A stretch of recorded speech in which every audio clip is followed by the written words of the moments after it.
మిమ్మల్ని ఎవరైనా ఇంట్రోవర్ట్ క్యారెక్టర్లని, మీరు పిరికివారని, ఎందుకు పనికిరారని అవమానిస్తున్నారా? అయితే వాళ్ళతో ఈ విధంగా బదులు చెప్పండి.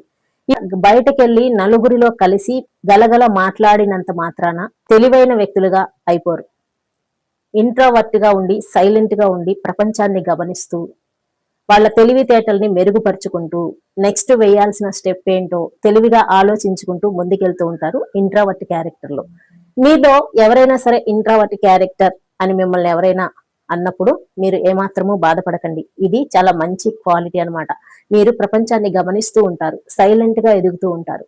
ఇంట్రోవర్ట్ క్యారెక్టర్స్ అంటే సాధారణంగా భయపడతారు, సిగ్గుపడతారు అని అనుకుంటూ ఉంటారు కొంతమంది. అది నిజం కాదండి. ఇంట్రోవర్ట్స్ అందరూ వాళ్ళకి భయం కాదు. నలుగురితో కలవటం ఇష్టం లేక కలవరు, కానీ కలవటం చేత కాక కాదు. ఈ ఒక్క విషయాన్ని గనక గుర్తు పెట్టుకుంటే ఇంకెవరు కూడా ఇంట్రోవర్ట్స్ అని చెప్పేసి అవమానించకుండా ఉంటారు.